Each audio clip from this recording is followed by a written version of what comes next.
تبارك الذي جعل في السماء بروجا وجعل فيها سراجا. بسم الله الرحمن الرحيم. السلام عليكم ورحمة الله وبركاته. الحمد لله الذي أرسل رسوله بالهدى ودين الحق ليظهره على الدين كله وكفى بالله شهيدا. أشهد أن لا إله إلا الله وحده لا شريك له وأشهد أن محمدا عبده ورسوله لا نبي بعده. اللهم صل وسلم على محمد وعلى آله وصحبه أجمعين.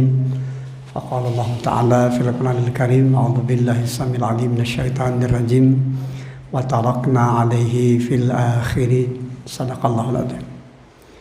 Bapak dan Ibu yang dirahmati Allah, terutama para sepuh, alhamdulillah kita bersyukur pada Allah Subhanahu wa taala di kesempatan malam hari ini atas kudrah irada Allah Subhanahu wa taala kita ditakdirkan bisa bersua muka, dan tentu saja ini akan menjadi sebuah pondasi bagi kita untuk makin meningkatkan potensi hidup dan kehidupan kita dengan potensi ibadah dan karya amal soleh. Sebuah investasi hidup yang tentu saja akan senantiasa memberikan kemuliaan dan keberkahan di sepanjang hayat kehidupan kita. Sebab memang tidak ada investasi yang paling berharga yang akan menghadirkan kemuliaan, keselamatan, bahkan kemaslahatan kehidupan kita, melainkan tatkala jalannya kehidupan kita senantiasa berada di dalam pondasi keimanan kepada Allah. Sebab tidak ada musibah paling besar dalam kehidupan melainkan ketika iman itu copot, ketika iman itu sudah rapuh. InsyaAllah di kesempatan malam hari ini kita akan mengupas terkait dengan tema kita berkaitan dengan seri Rumahku Surgaku dengan subtema belajar hidup dari keluarga Ibrahim. InsyaAllah tidak lama lagi kita akan masuki bulan Zulhijjah. Dan tentu saja bulan Zulhijjah senantiasa mengingatkan kita akan seorang figur dari tokoh legendaris sepanjang zaman yang namanya senantiasa diingat, senantiasa dikenang, bahkan jalan hidup dan kehidupannya pun menjadi rujukan. Hatta hingga Rasulullah SAW pun menjadikannya sebagai bagian dari milah, bagian dari ajaran, dari kehidupan Khalilullah, kekasih Allah. Siapa? Nabiullah Ibrahim alaihissalam. Ibrahim kita katakan sebagai manusia legendaris sepanjang zaman yang namanya diingat dan dikenang karena Ibrahim hidup ribuan tahun yang lalu. Tapi sampai hari ini napak tilasnya, jejak rekamnya senantiasa diikuti oleh berjuta-juta umat manusia yang senantiasa tunduk dan patuh mengikuti apa yang telah diperintahkan oleh Allah dan Rasulnya, mengikutinya. Kalau tidak ada halangan terkait dengan wabah corona di negeri kita, termasuk di penjuru dunia, tahun ini saudara-saudara kita yang berkesempatan menunaikan ibadah haji, mereka juga sungguhnya akan melewati sebuah proses napak tilas hidup dari keluarga yang sungguh sangat luar biasa, menjadi uswah, menjadi contoh dan teladan sepanjang zaman. Sampai Allah SWT mengabadikan nama Ibrahim menjadi bagian dari pelajaran, bahkan menjadi pujian yang baik di kalangan orang-orang yang datang di kemudian hari hingga hari ini. Wa tarakna alaihi fil akhirin, dan kami abadikan untuk Ibrahim itu pujian yang baik di kalangan orang-orang yang datang kemudian. Setelah ribuan tahun yang silam beliau wafat meninggalkan kita, tapi ternyata jejak rekam hidupnya senantiasa menjadi acuan di dalam menjalani hidup dan kehidupan. Nah, inilah sejatinya manusia hebat, manusia sukses. Kalau selama ini kita mengatakan manusia hebat itu lebih kepada fisik, ya kan? Kalau kita mengatakan manusia itu sukses lebih kepada urusan materinya.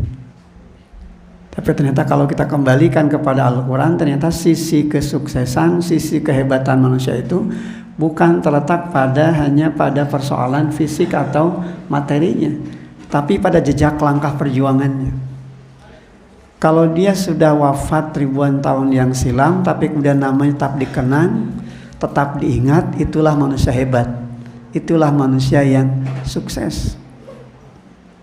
Ketika kita dipanggil menghadap Allah Subhanahu wa taala, setelah 20 tahun kemudian nama kita masih ngait, masih nganteng di hati sanubari masyarakat sekitar kita, itu artinya kita menjadi bagian dari masyarakat, dari warga yang hebat, dari warga yang sukses. Kebaikan-kebaikan kita senantiasa diingat, kebaikan-kebaikan kita senang dikenang sepanjang masa. Dan ini yang kemudian kita dapatkan dari figur kehidupan Nabiullah Ibrahim alaihissalam. Kaitannya tentu dengan membangun keluarga rumah tangga ini sangat penting. Sebab kalau kita bicara keluarga Ibrahim itu keluarga ideal. Ibrahim sebagai seorang suami yang soleh, berdampingan dengan istri yang solehah, melahirkan generasi yang soleh. Tapi tentu saja untuk bisa menjadi pribadi yang unggul, pribadi yang hebat seperti halnya Nabiullah Ibrahim alaihissalam, telah melewati bentangan ujian demi ujian di dalam kehidupan. Kenapa? Sebab itu adalah sunnatullah, bagian dari ketetapan di sisi Allah. Oleh karena itu kalau kita melihat kehidupan Nabiullah Ibrahim alaihissalam, keistimewaan Ibrahim itu paling tidak ada 3 hal yang bisa kita catat. Yang pertama, diingat sepanjang zaman. Sahasin itu apal karena sejarah kehidupan Ibrahim, ya kan? Selalu diingat. Setiap bulan Zulhijjah, prosesi pelaksanaan ibadah haji, bahkan setiap waktu, setiap saat ketika orang pergi menunaikan ibadah umrah, yang diingat tatkala mereka datang ke tanah suci Makkah Al-Mukarramah adalah nafak tilas, bagaimana ketika mereka melewati sebuah proses ibadah, yang proses ibadah itu mengikuti millata Ibrahim Hanifa, ya kan? Diingat. Bukan hanya diingat, tapi juga dikenang. Cek orang senaman nineng, ya kan? Selalu akan terkenang apa yang menjadi bagian dari salah perjalanan Nabiullah Ibrahim alaihissalam. Karena kehidupan Ibrahim itu betul-betul menjadi contoh teladan yang baik sepanjang zaman dari kehidupan umat manusia. Seorang senama teh cawadeun, Pak. Jadi tidak ada celaknya. Dia senantiasa menghadirkan pribadinya, pribadi yang santun, pribadi yang bijak, pribadi yang ideal, pribadi yang sangat komunikatif. Coba perhatikan nanti. Kita bisa baca di dalam ayat-ayat terkait dengan kehidupan Ibrahim alaihissalam. Bagaimana santunnya Ibrahim tatkala menghadapi ayahnya. Tetap dengan kelembutan hati walaupun ayahnya berpaling dari kebenaran, menolak kebenaran. Sebagaimana juga tatkala menghadapi penguasa, tetap dengan bahasa yang santun, tapi mengena. Tekedah gogorowokan gitu kan. Tapi bahasa yang santun, tapi kemudian sampai kepada petala kalbu yang paling dalam. Sehingga tujuan dari risalah dakwah itu adalah untuk mengajak, bukan mengejek, untuk merangkul bukan memukul, untuk membangun bukan meruntuhkan. Jadi ada visi dan misi yang sungguh sangat luar biasa indah dalam kehidupan Ibrahim sebagai pribadi, sebagai kepala keluarga, kepala rumah tangga, sampai kepada posisi dia sebagai seorang pemimpin di tengah-tengah umat. Ini yang kita butuhkan hari ini, Pak. Sebagai pribadi yang unggul, pribadi yang bijak, ini akan menjadi contoh, menjadi ayah yang bijak, menjadi sesuatu yang nanti akan memberikan keteladanan kepada anak-anak. Selalu melibatkan anak di dalam setiap persoalan, dalam setiap masalah yang dihadapi. Bukan orang tua yang egois, ya kan? Bukan orang tua yang muakarab sorangan, tapi selalu melibatkan anak dalam setiap hal. Dan dialog itu terjadi di dalam kehidupan Ibrahim dengan anaknya Ismail, dan diabadikan oleh Allah di dalam Al-Quran. Demikian juga Ibrahim menjadi rujukan dalam hidup sepanjang zaman. Sampai-sampai tapak kaki Ibrahim yang kemudian diabadikan di antara prosesi ibadah haji atau umrah, kita mengenal dengan istilah maqam Ibrahim, tempat berpijak kaki Ibrahim, itu jadikan sebagai tempat sholat. Bayangkan kalau tapak kakinya saja dijadikan sebagai napak tilas, di mana di situ ada perjuangan Ibrahim tatkala meninggikan pondasi Baitullah. Wa idyarfa'u Ibrahimul qawaida minal baiti wa Ismail. Dan ingatlah tatkala Ibrahim meninggikan pondasi Baitullah bersama-sama dengan Ismail. Jadi pribadi yang hebat dari ayah yang hebat, ayah unggul itu adalah ayah yang senantiasa melibatkan anak. Sehingga anak juga merasa dihargai, merasa dihormati. Sehingga orang tua tidak akan merasa riskan, tidak akan curiga kepada anak. Kenapa? Karena anak juga adalah bagian dari pribadi yang soleh. Ismail juga menghadirkan diri menjadi pribadi dari anak yang soleh. Sanes murang kali nu calutak. Kenapa? Karena dia tahu persis orang tuanya adalah orang tua yang bijak. Jadi kalau hari ini ada anak yang kemudian tidak pernah memiliki rasa hormat kepada orang tuanya, ini pembelajaran buat kita. Jangan-jangan kita selama ini tidak memposisikan dia sebagai ayah yang bijak untuk anak-anak. Seringkali kita memposisikan anak-anak kita sebagai orang yang harus nurut apa maunya kita, tanpa kita mau belajar bagaimana kita juga mau menghargai, mau belajar untuk bisa menghormati anak-anak kita dalam kapasitasnya sebagai mitra di dalam kaitan berdialog, berdiskusi. Sampai-sampai ketika Ibrahim meninggikan pondasi Baitullah, diajak Ismail. Wa idyarfa'u Ibrahimul qawaida minal baiti wa Ismail. Dan ingatlah tatkala Ibrahim meninggikan pondasi Baitullah bersama-sama dengan Ismail. Ketika selesai didirikan pondasi Baitullah, mereka berdoa bersama. Ibrahim mengajak berdoa kepada Ismail. Rabbana taqabbal minna innaka antas samiul alim. Ya Rabb kami, terimalah amal-amal kami. Sesungguhnya Engkau Maha mendengar lagi Maha mengetahui. Ibrahim tidak membanggakan karya-karyanya karena dia berhasil meninggikan pondasi Baitullah. Tapi Ibrahim merendah di hadapan Allah dan mengajak anaknya untuk merendah di hadapan Allah. Yang diminta Ibrahim satu saja, diterima amal-amalnya, diterima karya-karya si Allah, bukan di hadapan manusia. Kenapa? Kalau orang buat karya, kalau orang membuat satu bangunan, yang kemudian bangunan itu ingin mendapatkan sanjung dan puji dari manusia, yakinlah tidak setiap orang bisa memberikan nilai positif atas apa yang kita bangun, ya kan? Tapi kalau kita mengharapkan apresiasi di sisi Allah SWT dari karya-karya terbaik dalam hidupan kita, insya Allah Allah akan berikan yang terbaik dalam hidupan kita. Karena kalau Allah sudah memberikan yang terbaik kepada kita, yakin tidak akan ada orang yang bisa membantah atau menolak. Ini yang harus kita bangun dalam kehidupan kita. Oleh karena itu kalau kita bicara tentang kehidupan Ibrahim, di dalam Al-Quran penyebutan nama Ibrahim itu sangat luar biasa. Ini paling tidak saya kumpulkan ayat-ayat di beberapa surat yang bicara terkait dengan Ibrahim. Dari surah Al-Baqarah tadi kan, di ayat ke-124 hingga ayat ke-127.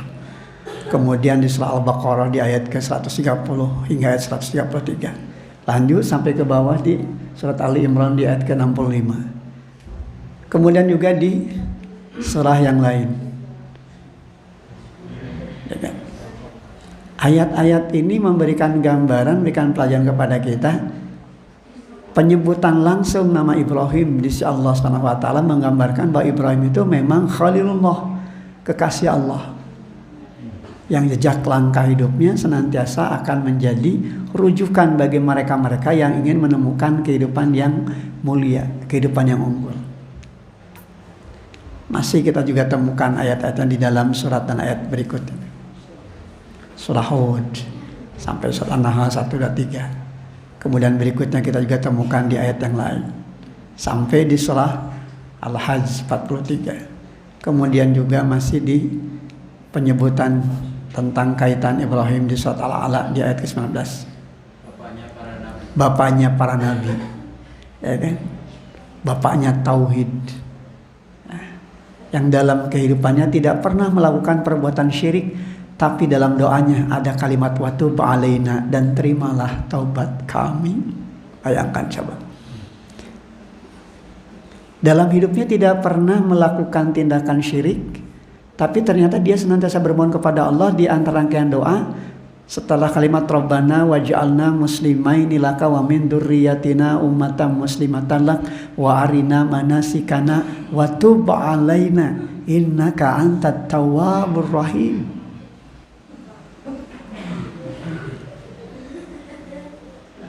Kalau manusia berdosa kemudian dia mohon ampun kepada Allah, wajar. Cek orang Sunda geus meujeuhna mun teh eling-eling teh asa kumaha tah jelema. Tapi Ibrahim pribadi dari figur yang tangguh, pribadi yang hebat dengan tauhidnya, tidak pernah melakukan syirik. Tapi ternyata dalam rangkaian doanya ada kalimat wa tub alaina, dan terimalah taubat kami. Dia tidak pernah merasa asapang bersihna. Walaupun hidupnya tidak pernah melanggar aturan Allah. Semua aturan Allah dijalankan. Nu ngeunah jeung teu ngeunah dijalankeun. Bayangkan coba. Di saat ketika dia menjelang usia senja, anak belum hadir dalam kehidupan, tidak pernah berputus asa. Yang dia minta kembali kepada Allah. Ruh hidupnya, nafas kehidupannya hanya kembali kepada Allah dan mengembalikan segala perkara kembali kepada Allah. Rabbi habli minas shalihin. Ya Rabb, kami anugerahkan bagi kami keturunan yang saleh. Ujian demi ujian terjadi dalam kehidupan, tapi satu pun tidak pernah menjadikan Ibrahim menjadi pribadi yang putus asa. Pribadi yang tetap sabar, pribadi yang tetap tangguh, namun tetap mengembalikan semangat kebijakan itu bagi keluarga rumah tangga. Sampai-sampai nanti kita bisa temukan dalam Al-Quran di surah As-Saffat di ayat ke-102, tatkala dia berdialog dengan anaknya terkait peristiwa di mana Ibrahim harus menyembelih anaknya Ismail, tetap diajak dialog. Coba, luar biasanya, tetap diajak dialog. Dan ini tentu menggambarkan betapa pribadi yang unggul, pribadi yang hebat itu adalah pribadi yang senantiasa menjadi teladan, contoh. Sehingga dalam Quran kita temukan dalam surat Al-Mumtahanah ayat 4, qad kanat lakum uswatun hasanatun fi Ibrahim. Sesungguhnya telah ada suri teladan yang baik bagimu pada Ibrahim. Terkait dengan sifat uswah hasanah itu kita temukan dalam surat Al-Ahzab di ayat 21 berkenaan dengan figur Rasulullah sallallahu alaihi wasallam. Dan Ibrahim termasuk uswah hasanah, contoh teladan yang baik. Oleh karena itu Rasulullah SAW juga mengikuti milah Ibrahim, keteladanan.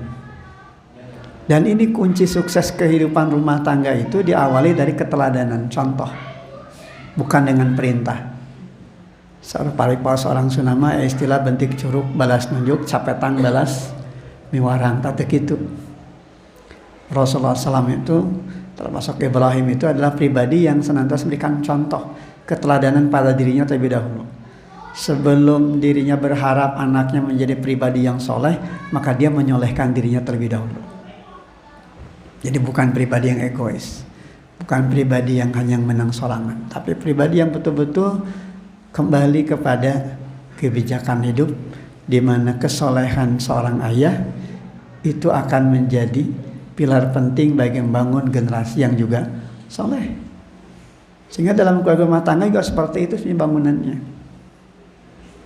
Ketika kita berharap anak-anak kita menjadi anak-anak yang soleh, anak-anak yang patuh, taat menjalankan aturan-aturan hidup sesuai dengan apa yang dikehendaki oleh Allah dan Rasulnya, maka tentu pola yang dibangun pertama itu adalah bagaimana kita selaku orang tua juga menghadirkan diri kita sebagai pribadi-pribadi yang soleh dan soleh, yakin akan berhasil, sukses di situ. Kalau tidak itu yang dijalankan, maka jangan berharap kita mendapatkan kesuksesan. Jadi Kenapa keluarga Ibrahim? Begitu kan? Yang kemudian kita jadikan teladan. Ya karena memang Ibrahim di dalam kehidupannya penuh dengan contoh yang sepanjang zaman tentu akan menjadi pijakan bagi kita untuk terus kita telusuri bagaimana kehidupannya menjadi model di dalam membangun keluarga. Dan ini tentu saja bersandar kembali kepada pijakan hidup yang pondasinya adalah ketaatan kepada Allah. Kenapa Ibrahim? Sebab Ibrahim juga dalam Al-Quran digambarkan sebagai imam bagi manusia. Ya kan? Bapaknya para nabi dan rasul, imam bagi manusia. Wa idibtala Ibrahim rabbuhu bi kalimatin fa'tamahunna qala inni ja'iluka lin-nasi imama qala min dzurriyyati qala la yanalu ahlad dzalimin. Dan ingatlah ketika Ibrahim diuji Tuhannya dengan berapa kalimat perintah dan larangan, lalu Ibrahim menunaikannya. Allah berfirman, sesungguhnya aku akan menjadikanmu imam bagi seluruh manusia. Ibrahim berkata, dan saya mohon juga dari keturunanku. Allah berfirman, janjiku ini tidak mengenai orang-orang yang zalim. Jadi doa Ibrahim dikabulkan, tapi hanya bagi mereka yang zalim yang tidak akan mungkin jadi imam. Bagi mereka-mereka yang ada di dalam kehidupan. Nah, ini tentu menggambarkan bahwa Ibrahim adalah pribadi yang tangguh dalam membangun keluarga, dalam membangun rumah tangga. Kenapa kemudian dominan ayah? Sebab ayah itu sebagai imam, sebagai pemimpin, ya kan? Karena dialah yang mengambil hak perwalian atas apa yang dulu pernah diucapkan dikala dia melangsungkan akad nikah. Sehingga ketika dalam satu keluarga serumah tangga ada yang tidak beres, maka yang kali pertama melakukan evaluasi siapa? Para ayah, para suami. Karena dia sudah mengambil tanggung jawab dari walinya. Ketika kalimat satrima nikahnya Fulanah binti Fulan, anak kandung bapak dengan mas kawin sekian dibayar tunai, itu artinya papa mengambil alihan hak, tanggung jawab, kewajiban. Sehingga tatkala ada yang tidak beres, yang harus dievaluasi dan harus mengevaluasi adalah para ayah, para suami. Dabongan, wantun, nyandak, tanggung jawab dunia akhirat kan gitu. Kalimat saya terima itu artinya apa? Saya siapa untuk menjadikan anak bapak lebih baik dari apa yang selama menjadi harapan bapak dan keluarganya. Sehingga ketika seorang istri tidak baik selama dalam masa kepemimpinannya, terlebih ketika dia tidak memberikan arahan, bimbingan, maka dosa pertama adalah kepada suaminya. Dia tidak main-main urusan akad itu, ijab qabul. Walaupun kata orang Sunda samporet kirang di menitnya kalimat qabul, tapi yang kurang dari 1 menit itu melahirkan tanggung jawab dunia dan akhirat. Ya kan? Karena dia harus menjadi imam, menjadi pemimpin. Maka pijakan kita adalah Nabiullah Ibrahim sebagai apa? Sebagai imam yang dihadirkan bagi manusia, karena dia adalah sosok yang sangat luar biasa hebat. Nah, berikutnya Ibrahim adalah pembawa milah yang benar. Ibrahim tidak membawa ajaran selain Islam. Ibrahim tidak membawa ajaran selain tauhid. Jadi nilai-nilai tauhid yang dibangun dalam kehidupan, sehingga para nabi dan rasul semuanya membawa misi tauhid. Amma yarghabu an millati Ibrahim illa man safiha nafsah wa laqad istafaina fid dunya wa ayatun fi akhirati la minas salihin. Dan tidak ada yang benci kepada agama Ibrahim melainkan orang yang memperbodoh dirinya sendiri, dan sungguh kami telah memilihnya di dunia dan sungguhnya dia di akhirat benar-benar termasuk orang-orang yang saleh. Jadi Allah yang langsung menjaminnya. Jadi kalau Allah sudah memberikan jaminan kepada seorang menjadi bagian dari pribadi yang saleh, maka tidak ada yang bisa membantah. Sehingga barang siapa yang benci kepada agama Ibrahim, kepada milah Ibrahim, maka sungguh dia telah memperbodoh dirinya sendiri. Dia berada di dalam kesesatan yang nyata. Karena apa yang dibawa oleh Ibrahim adalah kebenaran. Ini. Dan di dalam bangun keluarga, dalam rumah tangga juga demikian halnya. Apa yang harus dibawa dalam keluarga adalah jejak kehidupan yang benar dari risalah hidup yang kemudian dibangun pada pondasi ketaatan, ketundukan dan kepatuhan kepada hukum-hukum Allah Subhanahu wa taala. Nah, Bapak dan Ibu yang dirahmati Allah Subhanahu wa taala, demikian juga Ibrahim adalah sebagai pendidik. Ya kan? Di dalam Al-Qur'an di surah Al-Baqarah ayat ke-132 bahkan hingga ayat ke-134 kita bisa baca sebuah episode yang sangat luar biasa indah, bagaimana ketika Ibrahim bahkan ketika Yakub jelang wafat dan jelang kewafatannya masih mengingatkan kepada anaknya terkait dengan dua hal. Ini di dalam surah Al-Baqarah ayat ke-132 difirmankan, wasabiha Ibrahim banihi wa Yaqub ya baniya innallaha astafa lakumuddin fala tamutunna illa wa antum muslimun. Dan Ibrahim telah mewasiatkan ucapan itu kepada anak-anaknya, demikian pula Yakub. Ibrahim berkata, hai anak-anakku, sungguhnya Allah telah memilih agama ini bagimu, maka janganlah kau mati kecuali dalam memeluk agama Islam, dalam keadaan berserah diri kepada Allah. Jadi jelang kewafatannya Ibrahim dan Yakub masih mewasiatkan kalimat ini, termasuk kalimat yang kedua, ma ta'buduna min ba'di, apa yang akan kau sembah sepeninggalku. Kepada siapa? Kepada putra-putranya. Padahal kita tahu generasi Ibrahim itulah generasi para nabi dan rasul, saroleh. Jelema saroleh masih kena diemutan ku sepuna terkait dengan urusan tauhid. Ulah maot lianti maot dina kaayaan muslim, dina kaayaan berserah diri kepada Allah. Komo orang gitu kan. Apalagi kita yang bukan nabi dan rasul, harus setiap waktu, setiap saat kita ingatkan kepada anak kita, kepada generasi kita, kepada istri kita, pasangan hidup kita. Setingkat Ibrahim, setingkat Yakub di kala jelang kewafatannya masih mengingatkan generasi mereka, anak mereka dengan kalimat fala tamutunna illa wa antum muslimun. Mari kita renungkan dalam keluarga rumah tangga kita. Pernah kita sampaikan kalimat ini kepada anak kita, kepada pasangan kita. Terlebih tentu kepada anak kita yang tanggung jawabnya sangat luar biasa. Jangan kau mati, melainkan kau mati dalam keadaan berserah diri kepada Allah. Artinya tentu mereka kita didik dengan didikan tauhid. Sehingga kita tidak hanya mempercayakan urusan pendidikan agama itu hanya kepada para asatid. Ya. Karena ini semuanya tanggung jawab kita. Ya kan? Bagaimana kita jaga wudhu mereka, bagaimana kita jaga sholat mereka, bagaimana kita jaga bacaan Quran mereka. Jadi jauh sebelum anak-anak kita mengenal guru di luar, mereka harus lebih dekat dengan guru di dalam. Karena kita adalah guru dalam kehidupan bagi anak-anak kita. Jadi sebelum orang tua memberikan peluang kepada guru di luar untuk mengajarkan anak kita baca Quran, maka kitalah yang pertama kali harus mengajarkan Quran kepada anak-anak kita. Sehingga tidak akan terjadi kondisi-kondisi seperti saat sekarang ini, di mana sebagian kita seringkali nyalahkan guru. Dan guru nanti benar ngajarna. Adalah guru utama siapa? Ya kita, orang tua. Urusan mendidik agama, mendidik segala hal dalam kaitan kebiasaan-kebiasaan itu berawal dari rumah. Karena rumah itu madrasah, sekolah bagi anak-anak kita. Sehingga ini sebetulnya yang menjadi bagian dari jalan surga bagi rumah tangga. Ketika anak-anak kita sudah betul-betul terdidik dengan pola tauhid. Perhatikan dengan siapa mereka bergaul, di lingkungan mana mereka bergaul. Sebab Rasulullah SAW pernah mengingatkan al-jar qabla dar. Perhatikan lingkungan sebelum menempati tempat tinggal. Karena ini akan berpengaruh. Sehingga orang tua yang bijak adalah orang tua yang betul-betul merhatikan dengan siapa anaknya bergaul. Di lingkungan seperti apa mereka bergaul.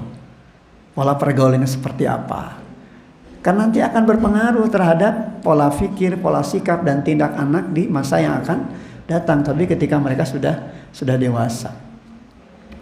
Nah, Bapak dan Ibu yang dirahmati Allah Subhanahu wa taala, demikian juga halnya bahwa Ibrahim itu adalah Khalilullah, kekasih Allah, kesayangan Allah. Kalau kita bicara tentang kehidupan Ibrahim mendapatkan gelar Khalilullah, kenapa? Karena ketaatan ketundukannya hanya disandarkan sepenuhnya kepada Allah. Sehingga apapun yang diperintahkan oleh Allah tebaha gitu kan. Tidak pernah ada kata penolakan.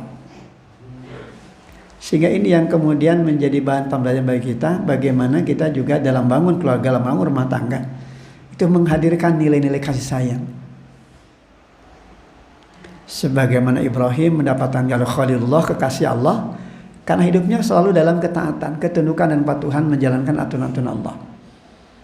Maka pastikan dalam keluarga rumah tangga kita pun, anak-anak kita, pasangan hidup kita adalah orang-orang yang tunduk patuh kepada aturan-aturan Allah. Agar apa? Agar keluarga rumah tangga itu selalu dalam kasih sayang Allah. Karena kasih sayang Allah tidak akan mungkin hadir bagi mereka-mereka yang hidupnya tidak pernah mencarkan nilai-nilai ketundukan, kepatuhan, menjalankan aturan-aturan Allah. Jangan sampai terjadi di dalam keluarga rumah tangga kita anak tidak sholat diantepkeun. Jangan sampai orang tua sampai tidak pernah tahu bagaimana wudu anak-anak kita, bagaimana sholat mereka, bagaimana bacaan Quran mereka. Karena ini tanggung jawab kita semua. Karena kita sebagai pendidik, karena kita sesungguhnya sebagai guru utama bagi mereka di dalam kehidupan keluarga dan rumah tangga. Oleh karena itu inilah yang sesungguhnya menjadi pekerjaan rumah kita, yang harus kita tuntaskan hingga ketika kita meninggalkan alam fana ini dan kita meninggalkan generasi-generasi yang betul-betul sudah memiliki ruh nafas hidup mereka dengan tauhid dan tidak akan pernah melepaskan ruh tauhid itu di dalam kehidupan mereka. Sebagaimana tadi Ibrahim dan Yakub saat ketika mereka akan jelang kewafatan, mereka masih menyatakan kalimat yang sangat luar biasa indahnya. Fala tamutunna illa wa antum muslimun. Jangan kau mati melainkan kau mati dalam keadaan berserah diri kepada Allah. Banyak kasus dalam kehidupan kita hari ini, di mana seorang anak ada yang pindah keyakinan, ya kan, berpaling dari kebenaran. Sehingga ini ujian terberat bagi para orang tua. Kenapa bisa terjadi seperti itu? Karena ini sesungguhnya fondasinya berada di dalam rumah. Ketika fondasi tauhidnya dalam rumah betul-betul kokoh, betul-betul kuat, maka tidak akan terjadi seorang anak berpindah keyakinan, ya kan? Berpaling dari nilai-nilai kebenaran, berani meninggalkan sholat, berani meninggalkan bacaan Quran. Pasti dia akan dekat dengan Al-Quran, pasti dia akan dekat dengan nilai-nilai hidup yang sandarannya kembali kepada kepatuhan, ketaatan, menjalankan aturan Allah. Nah ini yang kemudian memang harus senantiasa kita bangun dan kita wujudkan dalam kehidupan kita. Termasuk ini dalamnya tadi kita sampaikan bagaimana Ibrahim memiliki keutamaan, memiliki keunggulan, di mana tempat berpijaknya dari kaki ketika dia bangun pondasi Baitullah dijadikan sebagai tempat ibadah.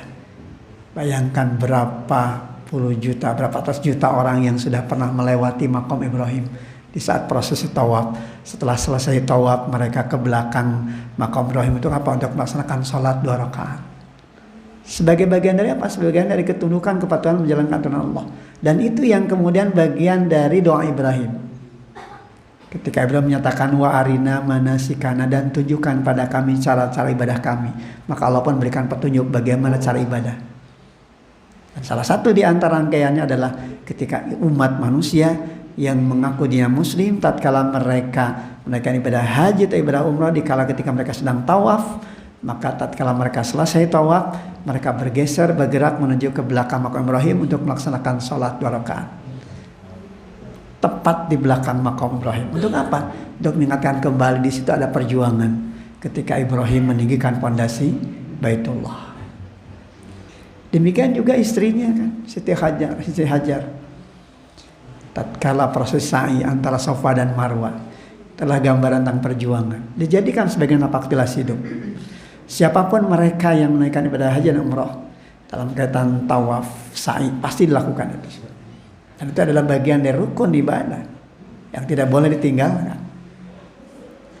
Dan ini tentu menjadi pembelajaran kepada kita betapa pentingnya menghayati semangat perjuangan keluarga Ibrahim dalam kehidupan. Kenapa? Sebab dalam kehidupan keluarga rumah tangga kita pun kita harus bisa menghadirkan ruh Ibrahim dalam kehidupan menghadirkan terus semangat perjuangan Siti Hajar dalam kehidupan, menghadirkan terus dan semangat generasi muda Ismail di dalam keluarga rumah tangga kita. Karena ini inti dari kehidupan keluarga. Ada suami, ada istri, dan ada anak-anak kita. Maka mereka harus bisa menjadi bagian dari pilar yang menyelamatkan hidup dan kehidupan kita, sebagaimana tanggung jawab kita yang kemudian harus bisa kita tunaikan dan kita tuntaskan di saat ketika kita nanti menghadap Allah Subhanahu wa taala. Nah, Bapak dan Ibu yang dirahmati Allah Subhanahu wa taala, ini bagian dari ketaatan, ini bagian dari ketundukan kepatuhan kepada Allah Subhanahu wa taala. Sehingga apa yang kemudian kita baca di dalam surat An-Nahl ayat 120 ini sangat jelas. Inna Ibrahim kana ummatan qanitatin lillahi hanifa wa lam yakun minal musyrikin. Sungguh Ibrahim adalah seorang imam yang dapat dijadikan teladan bagi patuh kepada Allah dan hanif, dan sekali-kali bukanlah dia termasuk orang-orang yang persekutukan Allah. Jadi Ibrahim bukan pribadi yang mempersekutukan Allah, tidak pernah melakukan tindakan syirik dalam kehidupannya. Tapi dalam kehidupannya dia tidak pernah lepas untuk bermohon kepada Allah agar diterima taubatnya. Kenapa? Karena dia merasa hidup dan kehidupan ini harus nanti sejalan dengan apa yang diperintahkan oleh Allah Subhanahu wa taala. Demikian juga halnya pada Ibu, ini bijak dalam bersikap dan bertindak. Ini sebagai ujung dari pembahasan kita di dalam surat As-Saffat di ayat 102 dinyatakan oleh Allah, falamma balagum ahsa'ya qala ya bunayya inni ara fil manam anni azbahuka fandur madza tara qala ya abati fa'al ma tu'mar satajiduni insyaallah minas sabirin. Maka tatkala anak itu sanggup berusaha bersama-sama Ibrahim berkata kepada siapa? Kepada Ismail, ya bunayya inni ara fil manam anni azbahuka fandur madza tara. Wahai anakku, sesungguhnya aku melihat dalam mimpi bahwa aku menyembelihmu. Fandur madza tara, tolong pikirkan bagaimana pendapat dan pandangan. Qala ya abati fa'al ma tu'mar satajiduni insyaallah minas sabirin. Ismail kemudian menjawab, wahai bapakku, lakukan, kerjakan apa yang diperintahkan Allah kepadamu. Insyaallah engkau nanti akan mendapatiku termasuk orang-orang yang sabar. Ada dialog antara Ismail dengan Ibrahim sebagai ayah. Sekalipun perkara yang akan disampaikan Ibrahim itu perkara yang berat, perkara yang mengandung resiko yang sangat hebat, tapi Ibrahim adalah pribadi yang bijak, pribadi yang senantiasa mengedepankan dialog, mengedepankan komunikasi dalam membangun kebersamaan. Dan ini yang sesungguhnya juga kita bangun di dalam keluarga rumah tangga kita. Seberat apapun masalah yang ada dalam keluarga rumah tangga, libatkan semua anggota keluarga untuk bisa berembuk membicarakannya. Jangan sampai kemudian ketika anak punya pandangan, anak punya pendapat, malah kemudian cek orang Sunama disegag, cicing budak mah nyawa-nahon, kan gitu. Padahal tidak begitu. Kehidupan Ibrahim mengajarkan kepada kita seorang Ismail dari anak yang tentu saja bisa menjadi tonggak estafet perjuangan selalu dilibatkan.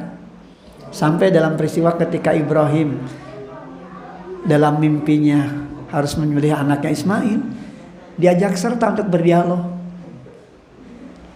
Tetapi karena Ismail adalah buah didikan dari didikan tauhid yang hebat dari seorang ayah, maka tidak ada kalimat lain yang diucapkan oleh Ismail kecuali ucapan qala ya abati fa'al ma tu'mar satajiduni insyaallah minas sabirin. Wahai bapakku, kerjakan, lakukan apa yang diperintahkan Allah kepadamu, insyaallah engkau akan mendapatiku termasuk orang-orang yang sabar. Nah, lengkapnya nanti silakan bisa dibaca dari mulai ayat 102 hingga ayat ke-111. Episode ini tentu menggambarkan kepada kita tentang kesabaran, tentang keikhlasan, dan intinya tentu saja adalah ketundukan, kepatuhan menjalankan aturan Allah Subhanahu wa taala. Keluarga seperti inilah yang sesungguhnya kita harapkan. Kenapa?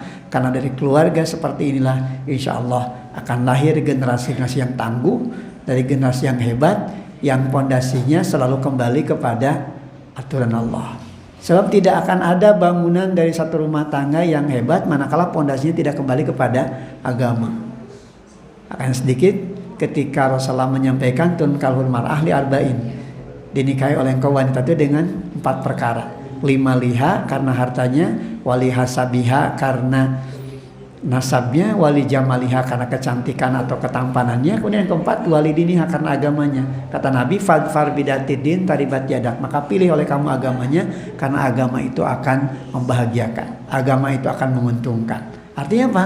Pondasi yang hebat untuk bangunan keluarga rumah tangga itu adalah pondasi agama, dan terusnya adalah kembali kepada nilai-nilai tauhid. Dan kalau kita bicara tauhid, siapa yang kemudian bisa menjadi rujukan? Tentunya rujukan kita adalah keluarga Ibrahim alaihissalam. Apa dan Ibu yang rahmati Allah SWT, kita sudah sampai di waktu Isya. Kita tutup dulu sementara waktu, insya Allah kita break dulu. Dan nanti setelah kita melaksanakan sholat Isya, kita sambung dengan dialog. Terima kasih atas segala perhatian. Mohon maaf atas segala kurangan. Aqulu qouli hadza wa astaghfirullah li wa lakum. Walhamdulillahirabbil alamin. Assalamualaikum warahmatullahi wabarakatuh. Warahmatullahi wabarakatuh. Bapak dan Ibu yang dirahmati Allah SWT, di sesi kedua ini insyaallah kita akan sama-sama sharing. Pertama tentu kita akan berdialog terkait dengan materi yang sudah kita paparkan. Dan kalau ada yang ingin ditanyakan atau ada yang menambahkan juga dipersilahkan, baik dari ibu-ibu maupun dari bapak-bapak. Untuk ibu-ibu mungkin yang dari atas bisa menuliskan pertanyaannya dalam secari kertas, kemudian nanti kita bisa bacakan lebih dahulu dan kita akan jawab di tempat ini. Bagi bapak yang akan bertanya dipersilakan. Ya, mangga silakan Pak.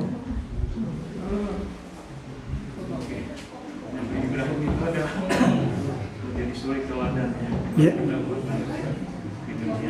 Dia kasih Allah juga, dan juga Bapak dari para nabi dan rasul. Kecerminan daripada Nabi Ibrahim dalam suatu contohnya buat manusia. Nah, di sini pertanyaan saya adalah bagaimana kita selaku bapak dalam rumah tangga menghadapi anak-anak yang berbagai macam ragam sifat dan tabiatnya, karena tidak semua anak-anak tersebut bagus ya. Iya. Karena melihat contoh dari tadi Nabi Ibrahim begitu bagusnya. Sekarang bagaimana mungkin Bapak seperti kita dulu untuk menjamin dalam keluarga itu jadi sejahtera dan bahagia yang bisa diatur, apalagi selaku orang tua menghadapi anak-anak. Baik. Allah alam shawab, pertanyaan yang bagus sekali. Ini terkait dengan bagaimana kita mensikapi perkembangan dan pertumbuhan anak-anak kita, generasi muda kita. Jadi tentu dalam era global seperti sekarang ini gitu ya. Karena memang tidak setiap apa yang diharapkan orang tua bisa memenuhi apa yang diharapkan. Namun tentu saja kita tidak boleh berputus asa, ya kan? Karena bagaimanapun sebagai orang tua tentu kita masih memiliki peluang dan kesempatan untuk tetap mendoakan mereka menjadi bagian dari generasi yang terbaik sepanjang zaman. Dan tentu untuk hal ini kita harus paham terlebih dahulu bagaimana posisi anak di dalam Al-Quran. Kalau kita melihat fenomena kehidupan kita hari ini, begitu banyak orang tua yang tentu berharap hadir anak-anak mereka menjadi bagian dari anak-anak yang bisa menjadi kebanggaan, menjadi anak yang soleh ya Pak ya, dan soleha. Karena adalah fitrah. Kalau ditanya para orang tua ingin punya anak seperti apa, pasti jawaban yang pertama dan utama itu adalah anak yang soleh dan soleha. Walaupun kadang-kala dalam prakteknya seringkali tidak sejalan. Kita seringkali berharap anak-anak kita menjadi putra-putri yang soleh dan soleha, tapi dalam prakteknya kita lebih banyak mendahulukan akademik ketimbang proses bagaimana pendidikan ruhiyah mereka. Bukan berarti tidak penting pendidikan akademik, tapi tentu saja untuk bisa menghadirkan anak-anak kita yang soleh dan soleha, tentu saja ini harus ditempa kembali kepada pondasi agama. Nah, kalau kita baca Al-Quran, posisi anak itu paling tidak adalah 4 hal. Yang pertama, anak itu zinatul hayati dunia. Anak itu adalah perhiasan dunia. Sehingga Al-Quran menggambarkan di surat Al-Kahfi ayat ke-46, Al-mal wal banun zinatul hayati dunia wal baqiyatu sholihatu khairun inda rabbik thawaba wa khairun amala. Harta dan anak adalah perhiasan di kehidupan dunia. galibnya yang namanya perhiasan itu sesuatu yang membanggakan, sesuatu yang memberikan kepada kita motivasi untuk bisa mendapatkan apa yang diharapkan. Walaupun tidak selamanya perhiasan itu bisa menjadi harapan kita, ada kalanya bisa menjadi sesuatu yang bahkan membahayakan kita. Makanya kata Allah, wal baqiyatu sholihatu khairun inda rabbik sawaban wa khairan amala. Akan tetapi amal soleh yang terus menerus adalah lebih baik di sisi Tuhanmu dan lebih baik untuk menjadi harapan. Jadi kalau kita punya harta, kita punya anak, maka harta dan anak yang sejatinya perhiasan yang betul-betul bisa menyelamatkan itu adalah harta yang bisa menjadi pondasi ibadah. Anak-anak yang tentu saja di dalamnya senantiasa terbimbing dalam pola asuh yang islami. Oleh karena itu menghadirkan anak soleh itu jauh lebih berharga ketimbang harta dalam bentuk materi yang di kemudian hari justru malah bisa mencelakakan. Karena tidak sedikit anak itu juga bisa jadi perhiasan yang membanggakan kita, membahagiakan kita. Ketika orang tua kali pertama dianugerahi oleh Allah SWT dengan seorang anak, kan bangga ya Pak, bahagia. Itulah galibnya manusia, perhiasan. Tapi kata Allah yang kedua, anak itu diposisikan juga sebagai fitnah, sebagai ujian. Kita bisa baca di dalam surat Al-Anfal ayat 28. Di ayat ke-28 di surat Al-Anfal Allah SWT firmankan, wa'lamu annama amwalukum wa auladukum fitnah. Dan ketahuilah sungguhnya hartamu dan anak-anakmu adalah ujian, cobaan. Sesekali waktu anak kita bikin bahagia kita, tapi sesekali waktu anak itu bisa bikin jengkel kita, pika keheuleun, pika sebeleun ya banyak. Hiji waktu bapak teh resep jeung budak teh, ya oleh gitu Pak ya, ngobrol heureuy, guyon. Tapi sekali waktu kadang anak itu bikin jengkel kita, bikin keheul jeung pika sebeleun gitu kan. Nah, itulah galibnya seperti itu. Maka kita diuji dengan anak itu. Ada kalanya anak teh pika resepeun, tapi ada kan anak teh pika sebeleun. Nah, bagaimana kita memposisikan mereka? Tentu saja tadi kembali kepada figur kita sebagai orang tua. Tetap yakin bahwa di balik didikan kita yang baik, pada akhirnya anak kita akan menjadi bagian dari apa yang kita harapkan. Nah, yang ketiga, anak kita bisa jadi musuh, Pak. Nauzubillah min dzalik. Bahkan bukan hanya anak kita, pasangan kita juga, siapa? Istri kita. Kalau kata istri, suami kita, ya kan, suaminya bisa jadi musuhnya. Kata kita, pasangan kita bisa jadi musuh. Di dalam Al-Quran di surah At-Taghabun di ayat ke-14 difirmankan oleh Allah, ya ayyuhalladzina amanu, hai orang-orang beriman, inna min azwajikum wa auladikum aduwwal lakum fahdaruhum. Sesungguhnya di antara pasangan hidupmu, siapa pasangan hidup kita? Istri kita. Istri kita pasangannya siapa? Ya suami kita. Dan anak-anakmu ada yang akan jadi musuh bagimu, fahdaruhum, maka berhati-hatilah kamu. Tidak sedikit ketika orang tua mendapatkan anugerah hadirnya anak, di awal kehadirannya dia bahagia luar biasa. Tadi kelak kemudian hari ternyata anak itu justru malah bikin dia menjadi stres, ya kan? Ada anak yang kemudian terjebak narkoba, pergaulan bebas, hamil di luar nikah. Awal-awal bangga bahagia dengan hadirnya anak, ternyata di kemudian hari justru anak itu bisa jadi stres orang tua. Itu yang disebut dengan musuh.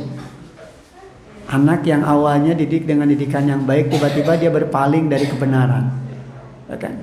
Makanya Allah ingatkan dengan ayat-ayat ini agar apa? Agar kita mawas diri, kita hati-hati terlebih dengan perkembangan situasi dan kondisi yang seperti saat sekarang ini. Nah, yang keempat, anak kita bisa menjadi qurrata ayun, penenang hati dan penyenang hati. Nah, itu harapan kita Pak ya. Sehingga doa kita, Rabbana hablana min azwajina wa dzurriyyatina qurrata ayun waj'alna lil muttaqina imama. Ya Rabb kami, anugerahkan kepada kami, anak-anak kami, keturunan kami dan pasangan hidup kami qurrata ayun, penenang hati dan penyenang hati. Bukan sekedar menyenangkan hati, tapi menenangkan hati. Karena kalau menyenangkan belum tentu menenangkan ya Pak. Tapi kalau sudah menenangkan hati, pasti akan bahagiakan hati kita. Waj'alna lil muttaqina imama, dan jadikanlah kami imam bagi orang-orang yang bertakwa. Nah, oleh karena itu, untuk mengantisipasi jangan sampai anak-anak kita keluar dari harapan kita yang sungguhnya, maka perhatikan Al-Quran. Oleh karena itu Al-Quran selalu mengisyaratkan kepada kita jangan sampai meninggalkan anak-anak kita yang lemah. Bukan hanya lemah dari aspek fisik ya Pak ya, bukan hanya lemah karena kurang gizi, bukan. Lemah dalam arti apa? Lemah dari pendidikan agama. Coba kita lihat dalam surat An-Nisa ayat 9. Wal yahsyalladzina law taraku min khalfihim dzurriyyatan di'afa. Dan hendaklah takut kepada Allah orang-orang yang sekiranya meninggalkan di belakang mereka generasi-generasi yang lemah. Ini perhatian Al-Quran. Allah SWT mengingatkan kembali kepada kita, jangan sampai kita meninggalkan generasi yang lemah. Karena dia tidak ditempa dengan pendidikan agama, tidak kita berikan ruh agama dalam kehidupan keluarga rumah tangga, sehingga mereka akhirnya melenceng, ya kan? Oleh karena itu sejak awal Allah SWT mengingatkan kepada kita jangan sampai terjadi dalam kehidupan keluarga, jangan sampai terjadi dalam kehidupan rumah tangga kita tinggalkan anak-anak yang lemah, mereka yang tidak tersentuh dengan nilai-nilai agama. Ada pendidikan akademiknya hebat Pak, S1, S2, S3, sukses, doktor, S2, S3, tapi ternyata agamanya lemah. Di saat mereka jelang kewafatan, ketika mereka jelang meninggalkan alam fana ini, mereka tidak bisa berharap banyak pada anak-anak mereka. Bahkan ketika orang tuanya wafat, anak tidak bisa berbuat sesuatu yang bisa menjadi harapan dan kebanggaan bagi orang tua di kelak kemudian hari.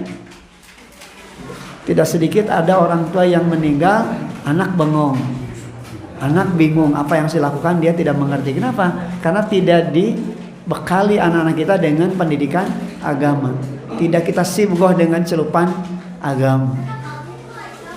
Nah, kuncinya tentu saja, ini anak-anak yang di belakang ya, tidak usah ribut ya. Kuncinya tentu saja adalah mewaspadai informasi-informasi yang masuk di dalam kehidupan anak-anak kita. Kan kalau di zaman Nabi Nuh alaihissalam, hal yang membahayakan itu adalah banjir ya Pak, banjir bandang. Nah sekarangnya ada banjir apa? Banjir informasi. Kalau kita buka gadget, kita buka telepon seluler, ternyata begitu banyak informasi-informasi yang masuk. Dari informasi yang baik sampai informasi-informasi yang buruk. Saat ketika tidak kita klik saja, informasi bisa muncul, apalagi ketika kita klik gitu kan. Bayangkan anak-anak kita yang hidup di zaman global seperti sekarang ini. Ketika mereka tidak kita berikan arahan, ketika mereka tidak berikan bimbingan agama yang kuat, demikian juga etika dan akhlak, banyak di antara mereka yang kemudian terjebak. Nah, oleh karena itu tentu saja dalam hal ini orang tua punya tugas tanggung jawab yang tidak mudah. Tapi di balik itu tentu saja manakala kita sudah berjuang, manakala kita sudah berusaha dan ternyata maaf ada di antara anak-anak kita yang tidak sesuai dengan harapan kita, maka tentu kita tidak menjadi berdosa karena yang penting kita sudah berjuang, sudah berusaha. Tapi tidak boleh putus asa. Terus kita sampaikan kebenaran. Hatta kepada anak-anak kita yang sudah berkeluarga berumah tangga sekalipun. Karena seringkali terjadi hal-hal di luar dugaan kita. Ada anak ketika orang tua ada dalam kehidupan kita, anak itu hese diatur nanti. Mereka dawang makarap sorangan. Tapi ternyata ketika orang tua tidak ada, justru mereka jadi soleh. Ada yang seperti itu. Ya Pak, ada yang seperti itu kan. Sehingga ini kekuatan yang harus kita bangun dari para orang tua apa? Kekuatan doa. Makanya jaga lisan. Karena apa yang dikatakan orang tua itu bisa jadi doa. Pak, da anak awi mah cenah hese diatur. Nah, pasti anak bapak akan hese diatur. Kenapa? Karena ucapan bapak mengatakan kalimat hese diatur. Oleh karena itu jaga lisan kita. Ya, jaga lisan kita. Kenapa? Karena lisan itu nanti bisa jadi kekuatan doa. Ya kan? Karena setiap kata yang kita ucapkan itu akan mempengaruhi karakter dari anak yang kita didik. Ya kan? Walaupun bagaimana kehendak kita kepada anak kita, tetap jangan sampai melontarkan kalimat-kalimat yang tidak baik. Dasar budak doraka, budak ya doraka. Kenapa? Karena kita mensugesti anak itu menjadi budak doraka, sehingga anak kita cenderung merasa bahwa dirinya itu di pojokan menjadi anak yang tidak baik. Sehingga akhirnya kata anak angesen nekat we da urang mah geus teh disebut budak bager, urang mah disebutna budak doraka, akhirnya dia juga menjadi melenceng dalam kehidupan. Oleh karena itu gunakanlah kalimat-kalimat yang baik. Senantiasa terus kita doakan, karena insya Allah harapan untuk hadirnya anak yang saleh itu selalu terbuka. Sepanjang kita mendidik anak kita dengan didikan yang baik, kalaupun toh kemudian anak sempat melenceng kepada perkara yang tidak benar, satu saat nanti mereka akan kembali. Wallahu a'lam bishawab. Dan ini semua tentunya kembali kepada kehendak Allah. Yang penting kita sudah berjuang, kita sudah berusaha. Ya. Setiap apapun yang kita lakukan, sekecil apapun, tentu akan senantiasa dinilai di hadapan Allah Subhanahu wa Ta'ala. Wallahu a'lam bishawab. Ada lagi yang lain? Persilakan. Ya, mangga silakan Pak. Bismillahirrahmanirrahim, Ustaz. Kalau saya mencermati gitu ya, pembahasan masalah Ibrahim sama Ismail itu lebih banyak konteksnya ke Idul Kurban. Gitu. Padahal di dalamnya kan ada masalah penekanan bagaimana menanamkan nilai-nilai tauhid kepada anak.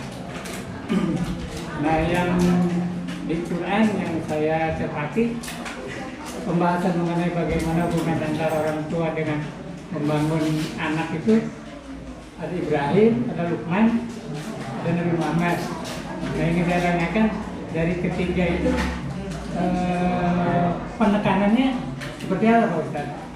Antara Ibrahim, kalau saya tidak salah tangkap, mohon dikoreksi ya Ustaz ya. Ibrahim lebih ke dasar-dasar fondasi tauhid. Nah, Luqman dan Nabi Muhammad. Nah, di antara ketiganya itu benang merahnya apa? Baik.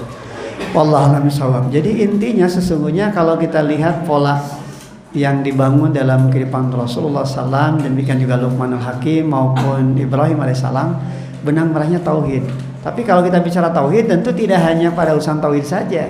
Karena di dalam urusan tauhid itu juga terkandung bagaimana pesan moral terkait dengan akhlak, ya kan? Demikian juga dengan konsep dialog yang dialogis, ya kan, antara seorang ayah dengan anak. Sehingga kalau kita membangun nilai-nilai tauhid, pasti di dalamnya akan terbangun nilai akhlak. Kalau kita sudah membangun nilai tauhid dalam kehidupan keluarga rumah tangga, pasti akan ada komunikasi yang komunikatif. Saya contohkan tadi kan terkait dengan surah As-Saffat surat ke-37 ayat ke-102. Falamma balagha ma'ahu sa'ya qala ya bunayya inni ara fil manam anni adbahuka fanzur madza tara qala ya abati fa'al ma tu'mar satajiduni insyaallah minas sabirin. Ya kan? Ayat itu kan memberikan pembelajaran kepada kita di saat Ismail memasuki usia dewasa, bisa diajak berdialog dengan ayahnya Ibrahim. Nah, di situ terjadi dialog yang sangat indah. Pendekatannya kepada pendekatan tauhid, tapi melahirkan nilai akhlak dan kemudian menghadirkan suatu komunikasi yang indah antara anak dengan ayah, ya kan? Nah, ini yang kemudian harus kita jadikan sebagai model di dalam membangun keluarga rumah tangga. Pondasi yang pertama dalam kaitan dialog itu adalah ketika Ibrahim menyampaikan apa yang menjadi keluh kesahnya kepada anak. Ini kan kalau dalam bahasa kita sehari-hari, ini tentu saja bisa kita jadikan sebagai bentuk pembelajaran, ya kan? Bahwa ternyata ketika orang tua menghadapi satu masalah, sesungguhnya dia bisa mengajak anak berdialog, berkomunikasi untuk bisa membantu menuntaskan masalah orang tuanya. Sehingga tidak ada istilah kesan budak mah nyaho naon, budak mah kumakolot. Kan seringkali kita begitu ya, padahal tidak begitu. Makanya Ibrahim mengajarkan kepada kita bagaimana menghadirkan anak sebagai sosok yang bisa diajak dialog. Ya. Coba anak-anak yang di belakang ya, tidak usah ribut ya, tidak usah ribut. Jadi ketika Ibrahim berkata kepada anaknya, ya bunayya inni ara fil manam anni azbahuka fangdur madza tara. Wahai anakku sayang, sesungguhnya Bapak bermimpi, dalam mimpi bapakmu, Bapak menyembelihmu. Fangdur madza tara, tolong pikirkan bagaimana pendapat dan pandanganmu. Artinya komunikasi yang dialogis. Yang disampaikan Ibrahim kepada anaknya Ismail adalah peristiwa yang sangat berat. Tapi bagaimanapun beratnya apa yang harus disampaikan Ibrahim kepada anak Ismail disampaikan. Kenapa? Karena Ibrahim punya landasan tauhid. Kalau anak itu didik dengan didikan yang baik, didikan hasil perjuangan orang tua yang bersendikan tauhid, pasti anak itu akan menjadi bagian dari anak yang soleh. Dan terbukti kan, ketika Ibrahim berkata, ya bunaya ini arafil manam anni azbahuka fangdur ma'adatara, maka kemudian jawaban Ismail kepada ayahnya adalah qala ya abatif al matu'mar satajiduni insyaallah minas sabirin. Wahai bapakku, kerjakan, lakukan apa yang diperintahkan Allah kepadamu, insya Allah engkau akan mendapatiku termasuk orang-orang yang sabar. Oleh karena itu nilai-nilai tauhid inilah yang nanti akan membuahkan akhlak yang baik dalam kehidupan. Nilai-nilai tauhid inilah yang nanti akan membuahkan semangat untuk berkomunikasi secara komunikatif antara ayah dengan anak. Kita juga temukan kan dalam surat Luqman, ketika Luqmanul Hakim mengajarkan kepada anaknya terkait dengan hidup dan kehidupan, diawali dengan konsep syukur kepada Allah, ya kan? Walaqad ataina Luqmanal hikmata anil syukurillah wa may yashkur fa inna ma yashkuru nafsi wa man kafara fa innallaha ghaniyyun hamid. Dan ingatlah tatkala Luqmanul Hakim mengajarkan kepada anaknya terkait dengan yang pertama kaitan dalam syukur kan, wa may yashkur fa inna ma yashkuru nafsi. Barang siapa yang bersyukur kepadaku, kepada Allah maksudnya, maka ia telah bersyukur kepada dirinya sendiri. Wa man kafara fa innallaha ghaniyyun hamid. Barang siapa yang kufur, barang siapa yang ingkar, maka sungguh Allah makanya lagi maha terpuji. Nah, setelah nilai-nilai syukur itu dibangun sebagai pondasi ketaatan kepada Allah, dikuatkan juga dengan tauhid. Ya kan? Wa idh qala Luqmanu libnihi wa huwa ya'iduhu ya bunayya la tusyrik billah inna syirka la zulmun azim. Ya kan, pungkas ayat di ayat ke-13 dengan kalimat inna syirka la zulmun azim. Sungguhnya persekutukan Allah itu adalah kezaliman yang besar. Setelah sebelumnya Luqmanul Hakim mengajarkan kepada anaknya ya bunayya la tusyrik billah. Wahai anakku sayang, jangan engkau persekutukan Allah. Artinya tauhid kan. Dan ini pula yang kemudian juga diajarkan Rasulullah SAW kepada umatnya. Oleh karena itu sendi tauhid ini menjadi benteng, menjadi kekuatan pertama dan utama. Semanakala benteng tauhidnya kuat, insya Allah ini akan menjadi pondasi dalam membangun kehidupan yang makin baik dari waktu ke waktu. Sebagaimana apa yang dibangun di dalam kehidupan Nabiullah Ibrahim alaihissalam. Jadi antara pola pendidikan yang diterapkan Rasulullah SAW, Luqmanul Hakim maupun Ibrahim, sendinya kembali kepada tauhid, tapi dari nilai tauhid itu melahirkan akhlak dan melahirkan semangat untuk berkomunikasi. Dan ini yang sebetulnya kita butuhkan hari ini. Mari kita evaluasi diri kita masing-masing sebagai orang tua. Berapa kali dalam satu pekan ini kita mengajak khusus dialog dengan anak-anak? Tidak hanya sekedar say hello, ya kan? Kalau yang sekedar rekaman aja, rekaman neng, hanya sekedar itu semua orang melakukan. Tapi ada waktu-waktu tertentu di mana anak itu betul-betul kumpul dengan orang tua dan orang tua kemudian mengajak dialog dengan anak terkait dengan apa yang dihadapi anak. Atau sekali waktu seorang ayah minta pandangan dari anak terkait dengan apa yang bisa memberikan gambaran bahwa ternyata anak itu bisa dilibatkan di dalam sebuah diskusi. Yang sederhana saja misalkan. Contoh ini sederhana. Ketika rumah akan dicat, pernah nggak kita mengatakan kepada anak, cing, neng, atau kira-kira kalau rumah ini dicat dengan warna kuning bagus nggak? Kadang-kala orang tuh sebagai orang tua, aku mau orang udah kolot, anak mah aku mau kolot, kan gitu. Padahal dari hal sederhana seperti itu bisa menghadirkan kedekatan rasa antara anak dengan orang tua mereka. Anak akan merasa dihargai. Paling tidak ketika anak memberikan pendapat atau pandangan, anak juga merasa bahwa dia dipandang sebagai manusia dewasa. Yang di kelak kemudian hari tentu anak juga akan belajar dari apa yang pernah didapatkan dari orang tua mereka. Karena kadangkala pengalaman buruk anak di masa lalu itu kadang-kala terbawa ketika mereka sudah dewasa. Ya kan? Nah, oleh karena itu sinilah cerminan nilai-nilai tauhid yang dibangun dalam kehidupan Ibrahim. Demikian juga Luqmanul Hakim, termasuk Rasulullah SAW. Ini adalah benteng kekuatan bagi kita. Oleh karena itu jangan tinggalkan generasi kita yang lemah. Dzurriatan di'afa. Generasi yang lemah salah satu diantaranya adalah ketika kita membiarkan mereka tanpa bimbingan sentuhan agama. Dimana ketika kita seringkali lebih mengandalkan pendidikan agama hanya kepada guru ngaji, ketimbang kita sebagai orang tua yang sebenarnya kita harus menjadi siapa? Menjadi guru pertama dan utama mereka di dalam rumah mereka. Sehingga ketika mereka keluar dari rumah, mereka tinggal mengembangkan apa yang sudah diberikan oleh kita di rumah. Allah ya raham, semoga Allah mengasihi. Saya ingat betul dengan orang tua saya dulu ketika saya masih kecil, saya tidak boleh ngaji keluar sebelum orang tua betul-betul mengajarkan saya bisa hatam Quran. Dengan kalimat sederhana, maneh ulah wakak keluar ngaji keluar sama meh kolot ngajar maneh bisa jadi fitnah. Itu kalimatnya, punten. Ini kan maaf ya, untuk kondisi saat sekarang ini saya jarang menemukan kalimat seperti itu. Kadang-kala orang tua itu diajar, ngaji gitu kan. Ada kalanya orang tua tidak memberikan bimbingan secara langsung bagaimana sentuhan rohani langsung dirasakan oleh mereka sebagai anak. Sehingga di kelak muda hari mereka punya pengalaman indah. Oh dulu sebelum ngaji keluar teku kolotna diajar di imahna masing-masing. Ini yang sebetulnya menjadi pekerjaan rumah kita hari ini untuk kemudian kita hidupkan di dalam keluarga rumah tangga kita. Wallahu a'lam bishawab. Ya silakan.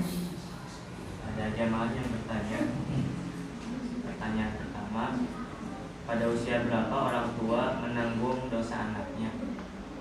Kemudian pertanyaan yang kedua, menunda kehamilan karena contohnya ingin menyelesaikan pendidikan dan sedang mempersiapkan ilmu dalam mentarbiyah anak, apakah syariat memperbolehkan atau tidak? Ya, baik. Pertanyaan yang pertama terkait dengan batas usia ya, tanggung jawab orang tua terhadap anak-anak mereka. Tentu saja tanggung jawab orang tua terhadap anak-anak mereka ini kalau dilihat dari batasan usia ini sampai akhir balik. Tapi tidak berarti berhenti untuk mengingatkan, walaupun sudah berkeluarga sekalipun, yang namanya mengingatkan itu tetap menjadi bagian dari tanggung jawab seorang muslim dengan kaidah tawasobil haq wa tawasobil sabar. Terlebih tentu ketika anak-anak masih kecil, terlebih ketika anak-anak juga masih ada dalam bimbingan orang tua, maka tentu para orang tua harus memberikan pewarisan nilai-nilai ruhiyah agama itu kepada anak-anak mereka. Ya kan? Jauh sebelum kepada yang lainnya tentu saja. Bahkan Islam mengajarkan sebelum seseorang itu melangsungkan akad nikah, seorang laki-laki, seorang perempuan ketika dia mencari pasangannya itu sudah menentukan langkah-langkah di mana dia harus membangun tujuan kehidupan rumah tangga itu jelas. Siapa yang dipilihnya? Ya kan? Karena bagi seorang istri ketika memilih pasangannya bukan sekedar hartanya, bukan sekedar nasabnya, bukan sekedar kegantengannya, tapi kepada apa? Fondasi agamanya. Ya kan? Karena kata Nabi, fadfar bidatidin, carilah apa agamanya, pilihlah agamanya, karena agama itu yang akan membahagiakan, ya kan, akan menguntungkan. Sampai kemudian ketika mereka melangsungkan akad nikah, sampai ketika mereka melewati malam pertama, ketika mereka berhubungan suami istri, maka di situ mereka juga terikat dengan doa. Untuk apa? Untuk menghadirkan anak keturunan yang soleh. Terlebih ketika anak-anak mereka sudah lahir dalam kehidupan dunia, maka mereka harus mewariskan pewarisan nilai-nilai akidah ruh mereka dengan jiwa agama. Ya kan? Ketika pasangan suami istri dianugerahi oleh Allah Subhanahu wa taala, istrinya hamil katakanlah, maka tentu perbanyak dia berzikir, perbanyak dia tilawah Al-Qur'an. Ya kan? Dan kemudian tentu ini menjadi program hidup yang terus terbangun, bukan hanya ketika masa hamil rajin baca surat Yusuf yang Maryam, kan? Sampai ketika lahir sampai dewasa terus dibangun itu semua. Sampai kemudian anak-anak pun kemudian melewati bentangan masa di mana mereka berkeluarga dan berumah tangga. Tapi tentu saja mengingatkan anak-anak kita untuk tetap menjaga iman, tetap menjaga nilai-nilai ruhiyah di dalam iman pada Allah menjadi bagian yang harus selalu kita berikan. Ya kan? Ketika mereka sudah melewati bentangan waktu usia dewasa, tanggung jawab mereka kepada diri mereka sebagai seorang anak. Tentu saja ketika orang tua sudah mengingatkan, lepas tanggung jawab, ya kan? Nah, yang menjadi dosa itu ketika anak masih dalam tanggung jawabnya, kemudian anak dibiarkan, maka tentu orang tua menjadi berdosa karenanya. Yang kedua terkait dengan menunda kehamilan. Tentu saja kaitan menunda kehamilan ini sepanjang dibenarkan menurut syar'i tidak menjadi persoalan. Tapi kalau kemudian menunda kehamilan karena sieun teu kaparaban punten bahasa kasar nama, takut kemudian miskin, maka tentu ini bertentangan dengan syariat agama Allah. Karena anak itu hadir bukan kehendak manusia tapi kehendak Allah, ya kan? Semua ditentukan oleh Allah SWT. Bahkan harus yakin bagi mereka yang tadi sudah disibgoh dengan celupan tauhid, ketika mereka bangun kehidupan rumah tangga, ketika mereka ditakdirkan oleh Allah SWT memiliki keturunan, maka Allah sudah menyiapkan dengan rezekinya. Kan Allah tidak akan menyengsarakan hamba-hambanya. Jangankan manusia, kata orang Sunda mah utek tongo walang taga, yang namanya sireum oge diberi kehidupan ku Allah. Apalagi manusia ketika dia sudah berjuang berusaha. Makanya dimantapkan itu tauhid. Tauhid yang dimantapkan. Jadi saya ingat dengan kalimat orang tua saya dulu ketika saya masih remaja, di saat ketika orang tua memberikan nasihat kepada saya dengan kalimat yang sederhana. Lamun hiji waktu maneh masih kena mikiran isuk dahar jeung naon, benerkeun deui syahadat. Saya baru paham kalimat itu setelah saya kuliah.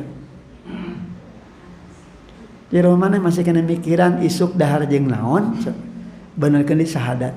Artinya kita berusaha berjuang mencari nafkah, kita berjuang untuk mencari penghidupan, lakukan maksimal. Tapi yakinlah bahwa itu nanti akan Allah beri, gitu kan? Jangan sampai isuk bisa dahar tehnya. Kenapa? Karena itu berarti menganggap Allah tidak mampu memberikan rezeki kepada kita selaku manusia. Karena segala yang ada dalam kehidupan ini Allah yang mengaturnya. Maka kembalikan pada Allah, tinggal kita berjuang, kita berusaha. Maka semua itu pasti akan Allah berikan kemudahan.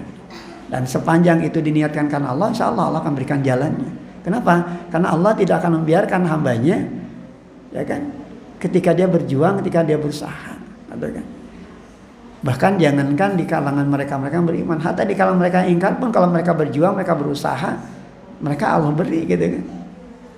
Walaupun tentu pemberian kepada yang beriman dengan kepada mereka yang tidak beriman tentu berbeda, gitu kan? Ada mereka yang diberi itu karena faktor istizraj, gitu kan? Disungkun cek orang Sunda mah. Tapi ada yang betul-betul diberi karena anugerah Allah, ya kan? Dan dia kemudian bisa optimalkan di jalan Allah. Maka kembali kepada apa yang diniatkan dan yakinlah bahwasanya ketika kita berumah tangga, berkeluarga, kemudian kita dianugerah Allah Subhanahu wa taala dengan seorang anak, maka hadirnya seorang anak itu adalah merupakan anugerah dalam kehidupan. Saya banyak terjadi ketika ada seorang pasangan suami mengatakan moal wakaboga budak bisi ripuh. Ternyata ketika dia menghendaki hadirnya anak teu dibere-bere nepikeun ka kiwari. Kenapa? Bisa jadi karena ucapannya. Cek orang Sunda mah suaban. Nah, oleh karena itu, kalau kemudian kita mendapatkan keturunan, nikmatilah itu sebagai anugerah dari Allah Subhanahu wa taala. Kenapa? Karena tidak setiap orang mendapatkan anugerah itu. Karena tidak setiap orang menikah itu harus punya anak, kan? Ada orang menikah tapi tidak dianugerahi anak. Artinya anak itu bukan keinginan manusia tapi bagian dari qada dan qadar Allah. Kita hanya berusaha. Oleh itu kembali kepada Allah. Kalau ini sudah tertanam kuat dalam kehidupan kita, insya Allah keluarga rumah tangga kita juga tentu akan menjadi bagian dari keluarga rumah tangga yang kokoh dengan nilai-nilai tauhid. Wallahu a'lam bishawab.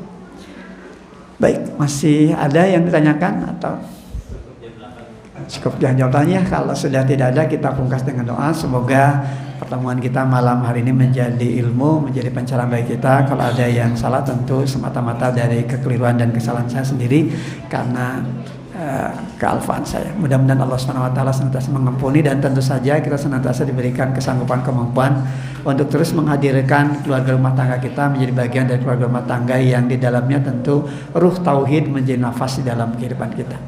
Kita pungkas dengan doa. Allahumma salli ala Muhammad wa ala alihi washabbihi ajma'in bi rahmatika ya arhamar rahimin.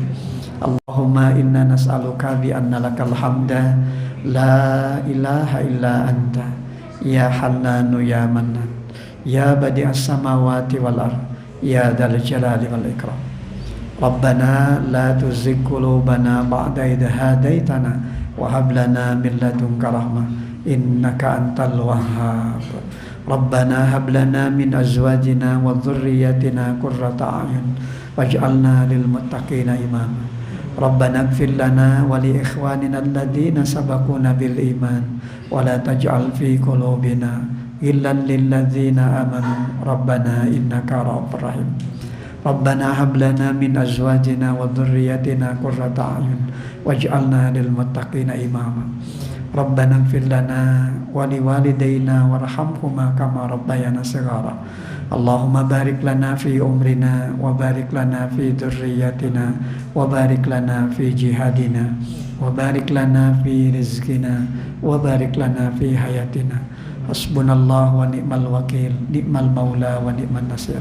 Rabbana taqabbal minna innaka antas samiul alim wa tub alaina innaka antat tawwabur rahim. Rabbana atina fid dunya hasanah wa fil akhirati hasanah wa qina adzabannar. Subhana rabbika rabbil izzati amma yasifun wa salamun alal mursalin walhamdulillahi rabbil alamin. Subhanakallahumma wa bihamdika asyhadu an la ilaha illa anta astaghfiruka wa atubu ilaik. Assalamualaikum warahmatullahi wabarakatuh. تبارك الذي جعل في السماء بروجا وجعل فيها سراجا وقمرا منيرا وهو الذي جعل الليل والنهار خلفة لمن أراد أن يذكر أو أراد شكورا. وعباد الرحمن الذين يمشون على الأرض هونا وإذا خاطبهم الجاهلون قالوا سلاما. والذين يبيتون لربهم سجدا وقياما. والذين يقولون ربنا اصرف عنا عذاب جهنم إن عذابها كان غراما إنها ساءت مستقرا ومقاما. والذين إذا أنفقوا لم يسرفوا ولم يقتروا وكان بين ذلك قواما. والذين لا يدعون مع الله إلها آخر ولا يقتلون النفس التي حرم الله إلا بالحق ولا يزنون ومن يفعل ذلك يلقى أثاما يضاعف له العذاب يوم القيامة ويخلد فيه مهانا إلا من تاب وآمن وعمل عملا صالحا